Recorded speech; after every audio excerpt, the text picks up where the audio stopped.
أعوذ بالله من الشيطان الرجيم. بسم الله الرحمن الرحيم. ومن يرغب عن ملة إبراهيم إلا من سفه نفسه ولقد اصطفيناه في الدنيا وإنه في الآخرة لمن الصالحين. إذ قال له ربه أسلم قال أسلمت لرب العالمين. ووصى بها إبراهيم بنيه ويعقوب يا بني إن الله اصطفى لكم الدين فلا تموتن إلا وأنتم مسلمون. أم كنتم شهداء إذ حضر يعقوب الموت إذ قال لبنيه ما تعبدون من بعدي قالوا نعبد إلهك وإله آبائك إبراهيم وإسماعيل إلها وإسحاق إلها واحدا ونحن له مسلمون. تلك أمة قد خلت لها ما كسبت ولكم ما كسبتم ولا تسألون عما كانوا يعملون. وقالوا كونوا هودا أو نصارى تهتدوا قل بل ملة إبراهيم حنيفا وما كان من المشركين. قولوا آمنا بالله وما أنزل إلينا وما أنزل إلى إبراهيم وإسماعيل وإسحاق ويعقوب والأسباط وما أوتي موسى وعيسى وما أوتي النبيون من ربهم لا نفرق بين أحد منهم ونحن له مسلمون. فإن آمنوا بمثل ما آمنتم به فقد اهتدوا وإن تولوا فإنما هم في شقاق فسيكفيكهم الله وهو السميع العليم. صبغة الله ومن أحسن من الله صبغة ونحن له عابدون. قل أتحاجوننا في الله وهو ربنا وربكم ولنا أعمالنا ولكم أعمالكم ونحن له مخلصون. أم تقولون إن إبراهيم وإسماعيل وإسحاق ويعقوب والأسباط كانوا هودا أو نصارى قل أأنتم أعلم أم الله ومن أظلم ممن كتم شهادة عنده من الله وما الله بغافل عما تعملون. تلك أمة قد خلت لها ما كسبت ولكم ما كسبتم ولا تسألون عما كانوا يعملون. صدق الله العظيم. केरा है जो मुँह फेरे मुँह मोड़े इब्राहिम अलैहिस्सलाम जे दीन का मगर वो मानू जहाँ बेवकूफ़ बनायो पंहिंजो पाण खे। अलबत्ता की चूंडियो से असां इन्ही के दुनिया में ऐं बेशक इहो आख़िरत में सालिहन मां आहे। जंहिं वक़्तु चयो इन्ही जे लाइ रब इन्ही जे फर्मा बरदारी कर चई फर्मा बरदारी कई मां जहाननि जे रब जे लाइ ऐं वसीयत कई इन सां इब्राहिम अलैहिस्सलाम पंहिंजे पुटनि खे याकूब अलैहिस्सलाम ए मुंहिंजा पुटड़ो बेशक अल्लाह ताला चूंडियो आहे तव्हां जे लाइ दीन पोइ न मरिजो तव्हां मगर मुसलमान थी करे। या हुयो तव्हां मौजूद जंहिं वक़्तु आई याकूब अलैहिस्सलाम वटि मौत जंहिं वक़्तु चई पंहिंजे पुटनि खे छाजी इबादत कंदो तव्हां मूं खां पोइ चऊं त इबादत कंदासीं असां तुंहिंजे इलाह जी ऐं तुंहिंजे अबनि जे इलाह इब्राहिम अलैहिस्सलाम ऐं इस्माइल अलैहिस्सलाम ऐं इसहाक अलैहिस्सलाम जे इलाह हिकिड़े जी ऐं असां उन जे लाइ फर्मा बरदारी कंदड़ आहियूं। इहा उम्मत आहे जो गुज़री चुकी इन्हनि जे लाइ उहो जेको कमायूं ऐं तव्हां जे लाइ जेको कमायो तव्हां न सवाल कया वेंदो तव्हां इन्हनि जे अमलनि जे बारे में ऐं चयूं त थी पोइ तव्हां यहूदी या नसारा ते हिदायत हासिल कंदो। छो त बल्कि दीन इब्राहिम अलैहिस्सलाम जो यकतरफ़ो हुयो ऐं न हुयो मुशरिकनि मां। छो त ईमान आंदोसीं असां अल्लाह ते ऐं जेको नाज़िल कयो वियो आहे असांजे तरफ़ ऐं जेको नाज़िल कयो वियो आहे इब्राहिम अलैहिस्सलाम ऐं इस्माइल अलैहिस्सलाम, इसहाक़ अलैहिस्सलाम ऐं याक़ूब अलैहिस्सलाम ऐं औलाद जे तरफ़ ऐं जेको कुझु ॾिनो वियो आहे मूसा अलैहिस्सलाम, ईसा अलैहिस्सलाम ऐं जेको ॾिना विया आहिनि नबी, इन्हनि जे रब जे तरफ़ां नथा फ़र्क़ु कयूं असां कंहिं बि हिकिड़े जे दरमियान इन्हनि खां ऐं असां इन जे लाइ फ़र्मा बरदारी कंदड़ आहियूं। पोइ जेकॾहिं ईमान आंदऊं जहिड़ो ईमान आंदो आहे तव्हां इन्हीअ सां पोइ बेशक इहे हिदायत वारा थिया ऐं जेकॾहिं फिरिया पोइ इहे आहिनि इख़्तिलाफ़ में अनक़रीब किफ़ायत कंदो इन्हनि खे अल्लाह ताला इहो ॿुधंदड़ ॼाणंदड़ आहे। अल्लाह जो रंगीण ऐं केरु माण्हू वधीक सुहिणो आहे अल्लाह जे रंगीण खां ऐं असां उन जे लाइ इबादत कंदड़ आहियूं।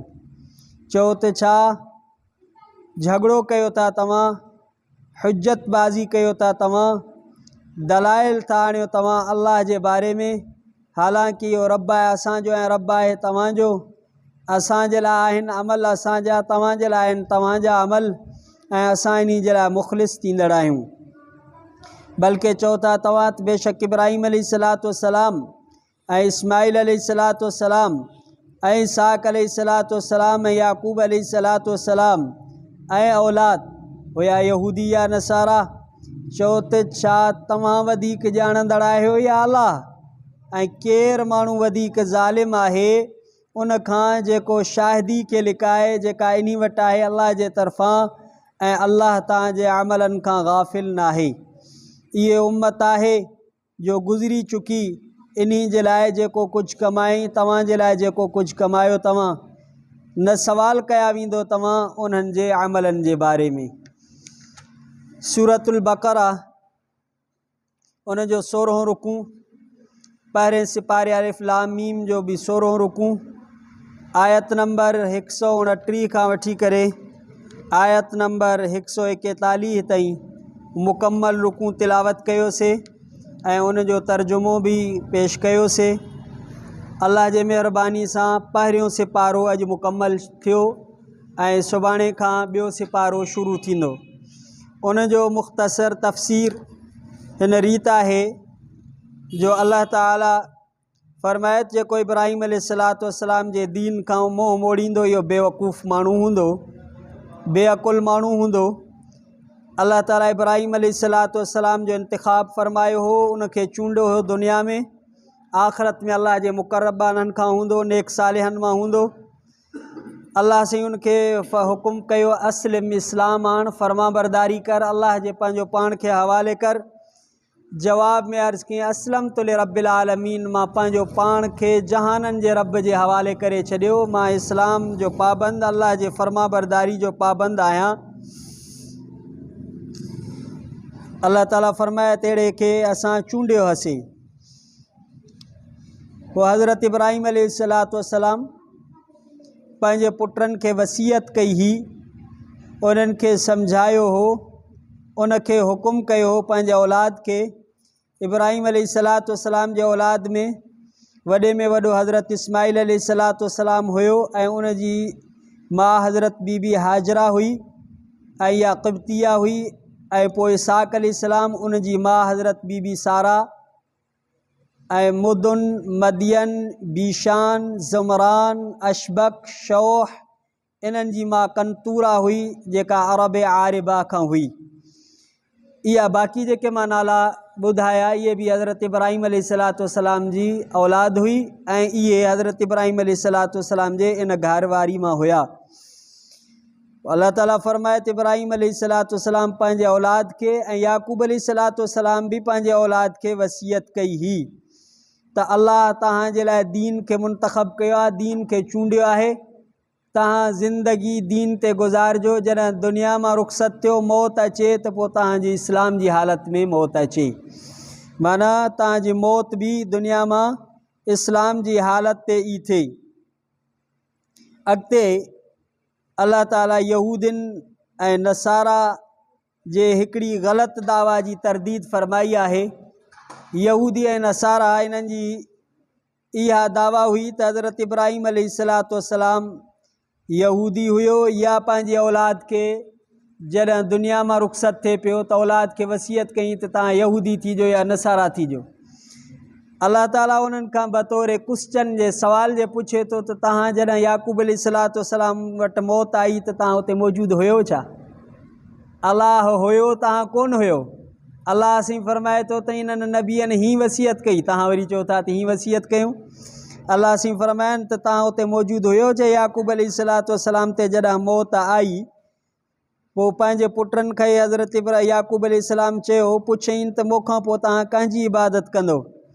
जवाब में हज़रत याकूब अलैहिस्सलातु वस्सलाम जे औलाद अर्ज़ु कयो त असां तुंहिंजे इलाह जी, तुंहिंजे अबनि इब्राहिम अलैहिस्सलाम, इस्माइल अलैहिस्सलातु वस्सलाम, इसहाक़ अलैहिस्सलातु वस्सलाम, इन्हनि जो जेको हिकिड़ो माबूद हिकिड़ो इलाह उन जी इबादत कंदासीं ऐं असां उन हिकिड़े अल्लाह जा फर्मा बरदार आहियूं। अल्लाह ताला फरमायो त इहे उम्मतूं गुज़री चुकियूं, इन्हनि जेको कुझु कमायो उन्हनि जे लाइ उन्हनि जी कमाई, तव्हांजे लाइ तव्हांजी कमाई। तव्हां खां इन्हनि जे बारे में सवाल कोन थींदो जो तव्हां परेशान हो त याकूब अलैहिस्सलातु वस्सलाम जी औलाद हीअ हुई, हज़रत इब्राहिम अलैहिस्सलातु वस्सलाम जी औलाद हीअ हुई। तव्हां खां इन्हनि जे बारे में सवाल कोन थींदो। तव्हां पंहिंजी जेको आहे फ़िकिर कयो, पंहिंजे बारे में सोचो। अल्लाह ताला फरमायो माण्हुनि खे चवंदा हा इहे कूनू हूदन ऐं नसारा, तव्हां यहूदी थियो या नसारा थियो। यहूदी उन ज़माने खां वठी यहूदीअ जी तबलीग कंदा अचनि था, नसारा उन ज़माने खां वठी करे पंहिंजे नसरानीअ जी तबलीग कंदा अचनि था। हाणे बि ईअं बातिल पंहिंजो कमु करे थो, पंहिंजी तबलीग करे थो, पंहिंजी इशाअत करे थो। अल्लाह ताला फरमायो त इहे माण्हुनि खे चवंदा यहूदी थींदो त तव्हां माना हिदायत ते आहियो, नसारा थींदो त तव्हां हिदायत ते आहियो। अल्लाह साईं जवाब में इरशाद फरमायो, चवनि त इब्राहिम अलैहिस्सलातु वस्सलाम जो जेको दीन हो यकतरफ़ो हुयो, इन्हनि सभु बातिल दीननि खां जेको आहे माइल हुयो, हक़ जे दीन जे तरफ़, इस्लाम जे दीन जे तरफ़, मुशरिकनि मां कोन हुयो।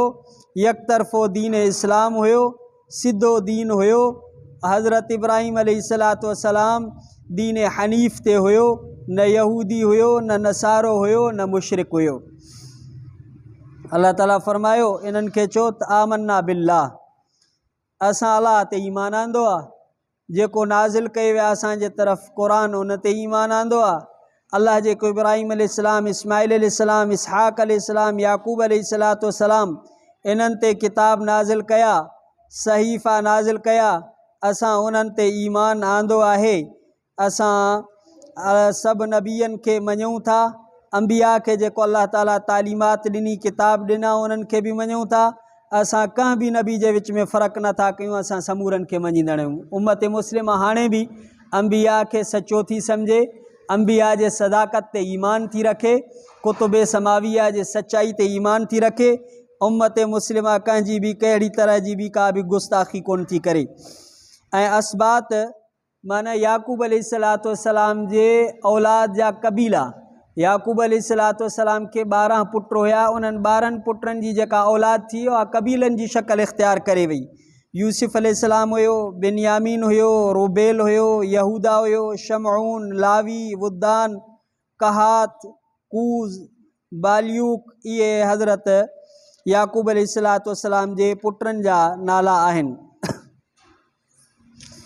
फ़इन आमनू बिमिस्लिम आमनतुम बिही, पोइ अल्लाह ताला मेयार ईमान ॿुधायो त नबी सल्लल्लाहु अलैहि वसल्लम ऐं उनजे सहाबा जहिड़ो ईमान आणींदो त तव्हांजो ईमान मोतबर आहे।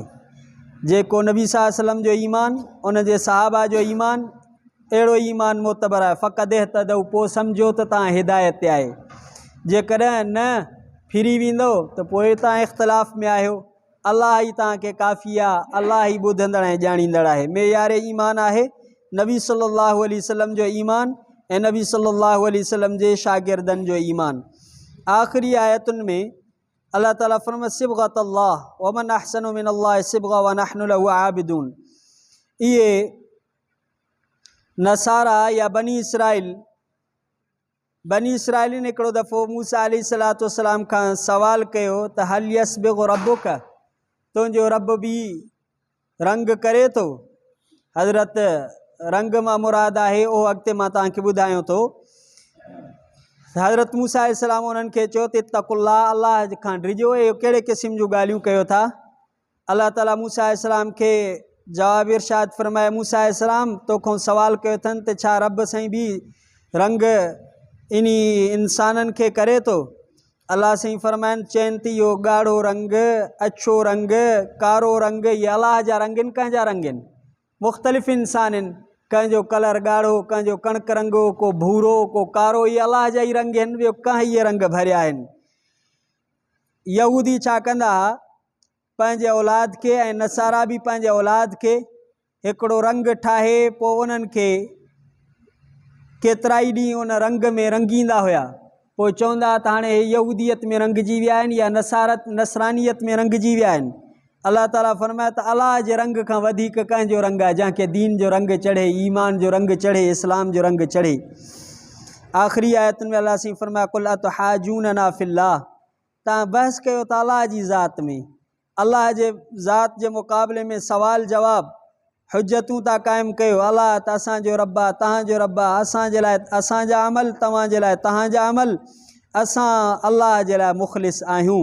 माण्हू जेको बि कमु करे अलाह जे लाइ इख़लास सां कमु करे, अलाह वटि उहो कमु मोतबर आहे जेको इख़लास वारो आहे, ख़ालिसतन अलाह जी रज़ा जे लाइ हुजे। अल्लाह साईं फरमाए बल्कि तव्हां चओ था त इब्राहिम अलैहिस्सलाम, इस्माइल अलैहिस्सलाम, इसहाक़ अलैहिस्सलाम, याक़ूब अलैहिस्सलाम ऐं औलाद इन्हनि जी इहे यहूदी हुया या नसारा हुया। अलाह जवाब में इरशाद फरमाइनि तव्हांखे वधीक इल्मु आहे या अलाह खे वधीक इल्मु आहे? माना अलाह साईं चए थो त यहूदी न हुया, नसारा न हुया, मुशरिक न हुया। हाणे ॿुधायो त तव्हांखे घणो इल्मु आहे या अलाह खे घणो इल्मु आहे? माना तव्हां ला इल्मु हो, तव्हांखे काई ख़बर ई कोन्हे, तव्हां उन ज़माने में मौजूदु ई न हुयो। अलाह जेको हय क़यूम आहे, हमेशह मौजूदु आहे, उहा ज़ात फरमाए थी त न नसारा हुया, न यहूदी हुया, न मुशरिक हुया। अलाह जो इल्मु वधीक आहे, तंहिंजे करे जेको इन्ही जे मुक़ाबले में ॻाल्हि कंदो उहो ग़लति आहे। अलाह साईं फरमाए उन माण्हू खां केरु वधीक ज़ालिम थी सघे थो जेको अलाह जी शाहिदी खे लिकाए, हालांकि उनखे इहा ख़बर बि हुजे। अलाह साईं तव्हांजे अमलनि खां गाफ़िल न आहे। इहे उम्मतूं गुज़री चुकियूं, इन्हनि जे लाइ इन्हनि जा अमल, तव्हांजे लाइ तव्हांजा अमल। तव्हां खां इन्हनि जे अमलनि जे बारे में का पुछा कोन थींदी। अॼुकल्ह असां में ईअं ई आहे, असां ॿियनि जे बारे में वॾा फ़िक्रमंद आहियूं। हिन जो हे अमल आहे, हिन जो हे अमल आहे। पंहिंजे जेकॾहिं गिरेबान में झांके ॾिसंदासीं त असांजा कहिड़ा अमल आहिनि। अलाह साईं इहो उसूल ॿुधायो आहे, उन्हनि जे अमलनि जे बारे में तव्हां खां कोन सवाल थींदो, तव्हां खां तव्हांजे अमलनि जे बारे में सवाल थींदो। अल्लाह ताला असांखे पंहिंजे अमलनि ते नज़र रखणु ऐं उन्हनि जे तरफ़ मुतवजह थियण जी तौफ़ीक़ अता फ़रमाए। इंशाअल्लाह ज़िंदगी रही सुभाणे वरी ॿियो सिपारो शुरू थींदो। ज़िंदगी मुलाक़ात। अक़ूलु क़ौली हाज़ा व अस्तग़फ़िरुल्लाह। रब्बना आतिना फ़िद्दुनिया हसनतन व फ़िल आख़िरति हसनतन व क़िना अज़ाबन्नार। रब्बना तक़ब्बल मिन्ना इन्नका अंतस समीउल अलीम व तुब अलैना इन्नका अंतत तव्वाबुर रहीम। सल्लल्लाहु तआला अला खैर खल्क़ि मुहम्मद सल्लल्लाहु अलैहि वसल्लम व अला आलिहि व अस्हाबिहि अज़वाजिहि ज़ुर्रिय्यतिहि अल बैति अजमईन बिरहमतिका या अरहमर राहिमीन। ला इलाहा इल्लल्लाह मुहम्मदुर रसूलुल्लाह सल्लल्लाहु अलैहि वसल्लम।